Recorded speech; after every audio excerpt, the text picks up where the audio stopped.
안녕하세요. 한능검 빈출 지문만 알아도 충분히 80점 이상 맞습니다. 자, 오늘은 기본서 66페이지에 고려 초기 왕들의 업적과 고려의 통치 체제를 볼 텐데, 먼저 오늘은 그 고려의 가장 중요한 왕이 4명이 있습니다. 태조, 왕건, 광종, 성종, 그 다음에 말기에 공민왕 이렇게 나오는데, 우리가 앞에 태조, 광종, 성종에 대한 빈출 지문 볼 거고요. 그 다음에 이제 본격적으로 고려 시대를 우리가 공부하게 되는데, 우리 기본서 66페이지에 보면 제가 이론 강의 시간에 다 말씀드렸던 요 집권 세력이 어떻게 변했는지, 그 다음에 고려 관련 이민족들의 침입, 이민족들이 누가 있는지, 요거를 시대별로 잘 알아놔야 돼요. 먼저 요게 정리가 돼야 돼요. 고려 시대를 공부하려면. 자, 그럼 이제 우리 태조 왕건에 관련된 빈출 지문 보겠습니다. 자, 우리 이 사신관 제도, 경순왕 김부가 경주의 사신관이 되었다. 이거 우리 저번 시간에도 봤죠. 신라의 마지막 왕, 경순왕. 정계와 계백 요소를 지어 관리의 규범을 제시하였다. 정계와 계백 요소가 내려져 오진 않지만 이런 내용이다라는 거죠. 관리의 규범을 제시한 내용. 그 다음에 요 고려는 발해를 멸망시킨 거란을 적대시했죠. 그래서 우리 만부교 사건도 배웠잖아요. 낙타 50마리를 굶겨 죽인 그런 사건. 그 다음에 빈민을 구제하기 위해서 흑창, 매우 잘 나오죠. 흑창을 처음 설치하였다. 요게 진대법과 유사한 제도예요. 진대법과. 그 다음에 천수라는 독자적인 연호를 사용했다. 이 천수라는 연호도 여러분들이 알아두셔야 됩니다. 가장 시험 출제 빈도가 높은 건 고려시대에 그 광종 때 광덕 준풍이 제일 잘 나오지만 요 천수도 여러분들이 알아두셔야 돼요. 연호. 자, 그럼 우리 기본서 66페이지 한번 보도록 할게요.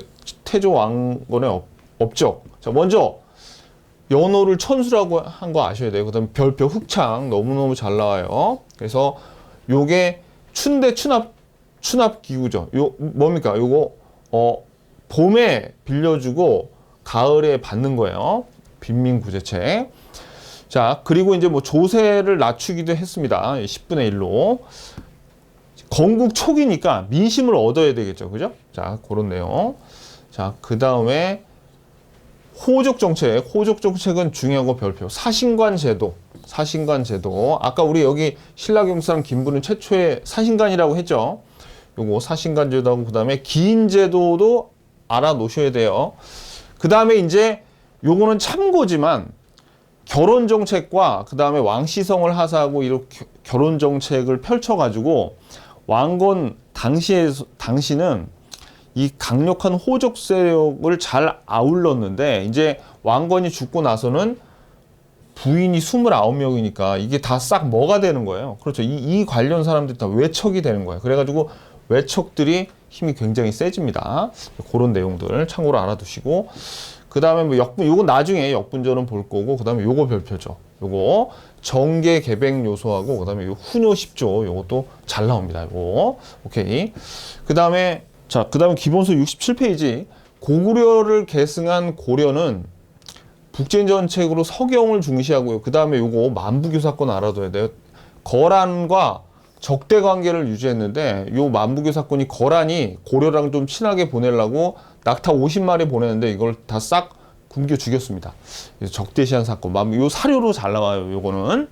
자, 그 다음에 이제 광종 볼게요. 광종은 뭐니 해도 쌍기도 알아둬야 돼요. 이 쌍기가 후주 사람이라는 것까지 알아야 돼요. 후주의 쌍기의 건의를 받아들여서 과거제가 시행됐어요. 과거제. 너무너무 시험이 잘 나오죠. 광종. 왕권 강화책, 요 과거제하고 그 다음에 요 노비안건 두 개. 노비안건법을 시행해서 재정을 확충. 왜? 노비가 양민이 되면 이제 더 세금을 내야 돼. 국가에. 그러니까 재정도 확충이 되고, 그럼으로써 또 왕권이 강화가 됩니다. 노비안건법. 그래서 노비안건법을 시행하여 재정을 확충하였다. 왕권을 강화하기 위해서 노비안건법을 실시하였다. 이렇게 나옵니다. 우리 지문에. 그 다음에 광종 때 요거 연호 요거 중요해요. 광덕 준풍 요거 알아둬야 돼요. 천수보다 이게 더 잘 나옵니다. 우리 시험에 독자적인 연호를 사용했고요. 그 다음에 성종은 뭐니 해도 이 12목, 전국 주요 지역의 12목을 설치하여 지방간을 파견했다. 이 12목이 제일 잘 나오고 그만큼 잘 나오는 게 이 최승로의 시무 28초 별표. 요거 통치체제를 정비하였다. 요 두 개가 가장 잘 나옵니다. 자, 그럼 볼까요? 자, 우리 기본서 67페이지 요 성종에 관련된 내용, 광종에 관련된 내용 볼게요. 광종은 요거 두 개, 노비안건법, 그다음에 과거제 실시, 요거요.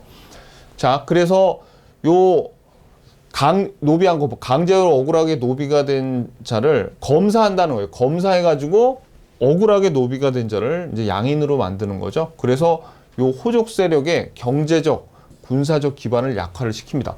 왜? 노비들이 평소에 이제 그 호족 세력의 노비들한테 그냥 칼이랑 창만 쥐어주면 얘네들 군사가 되는 거예요. 사병이 되는 거야.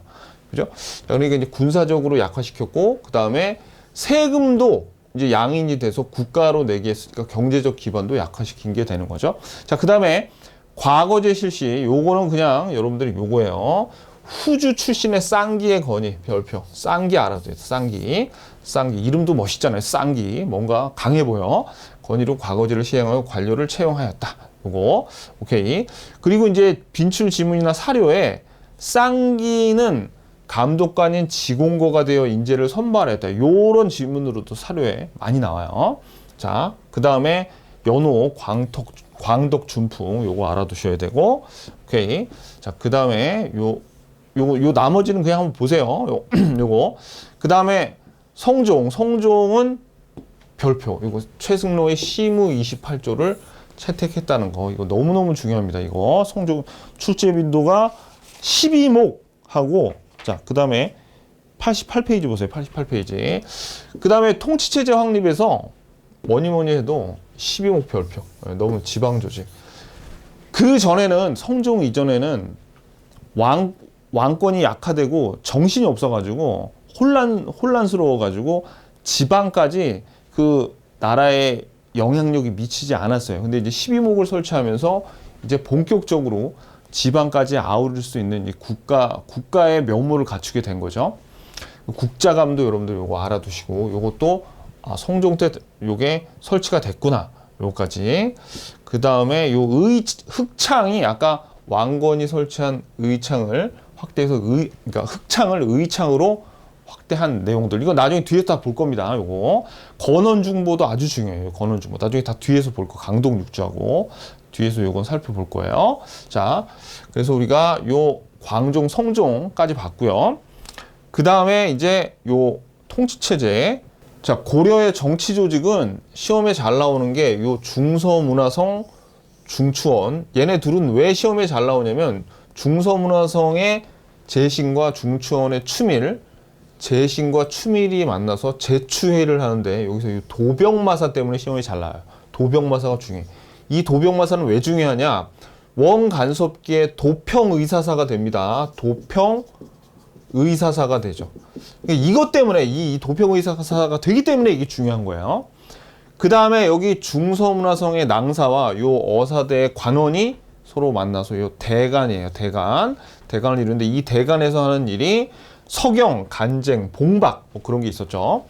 그 다음에 이 3사도 시험이 잘 나오는데 요 3사는 조선의 3사하고 완전히 다른 회계 담당 기구였습니다. 그거까지 알아두셔야 돼요. 자, 그러면 요 그림은 우리 기본서 68페이지에 여기 나오고요. 그리고 이제 여기에서 빈출 지문을 보면 국정을 총괄하는 중앙관서였다는 게 요게 중서문화성이고요. 그 다음에 요 셋, 요게 도병마사에 관한 내용이에요. 고관들의 합작기구인 도병마사를 설치하고 도병마사에서 주로 국방과 군사 문제를 논의했고요. 그 다음에 원간섭계 도평의사사로 명칭이 바뀌었다. 요게 굉장히 중요한 내용이죠. 그 다음에 화폐와 곡식의 출납 회계를 담당한 게 아까 말씀드렸던 3사, 조선의 3사하고는 완전히 다르다 그랬어요. 그 다음에 관리의 비리를 감찰하고 풍기를 단속한 게 요게 뭡니까? 요게 어사대죠. 어사대. 그리고 요 두 개는 대간하고 관련된 내용이에요. 소속 관원, 어디 소속 관원이에요? 어사대 소속 관원과 낭사. 아까 이 낭사는 어디입니까? 중추원의 낭사와 함께 서경권을 행사했다. 그러니까 요게 대간을 의미해요. 대간. 그죠? 관리 임명에 대한 서경권을 가지고 있었다. 이게 대간에 관련된 내용이에요. 여기 대간 아까 요 그림 우리 요 봤죠? 요 대간에 관련된 요 내용들입니다. 요 내용들. 자, 그럼 우리 기본서 68페이지에 여러분들 보시면 중앙 정치 조직에 대한 내용이 있죠. 그래서 여러분들이 중서문화성은 요걸 알아야 돼요. 요게 중앙의 최고 간섭이 있으면 국정을 총괄하였다. 요 기능까지 알아놓고 그 다음에 재신과 낭사로 구성이 돼 있었죠. 요거. 그 다음에 뭐 상소성은 그냥 한번 보시면 되고, 그 다음에 중추원도 여기서 하는 일을 중앙 최고 간서로서 이 중서문화상과 더불어 여기서 군사 기밀, 왕명 출납 다른 기관에 전달하는 기구였다라는 거. 자, 그리고 어사대가 요게 감찰, 이름에서 벌써 암행어사 출도해야 할 때 그 어사예요. 감찰과 탄핵을 담당하는 기구였고, 삼사는 요거 회계를 담당하는 기구예요. 요거. 그다음에 요 도병마사 요거 알아둬야 돼. 기능까지 국방과 군사 문제를 담당하는 임시기구 밑줄. 그다음에 요거보다 사실은 요게 훨씬 중요하죠. 도평의사사로 원간섭기에 개편이 됐다는 거. 자, 그다음에 식목동 한번 보시고요. 요거. 그다음에 요것도 요 식목도감도 요 재신과 추밀로 구성되어 있는 제추회의 도병마사, 그 다음에 요 식목도감이었죠. 근데 도병마사가 훨씬 중요해요. 자, 그 다음에 대간을 보시면 대간이 아까 뭐라고 했습니까? 중서문화성의 낭사와 어사대 관원으로 구성이 되어 있다 그랬죠. 그래서 얘네가 하는 일이 간쟁, 서경, 그 다음에 봉박 이런 일을 하고 있습니다. 그래서 지방행정 조직 요거 12목을 설치했다는 게 사실 중요해요.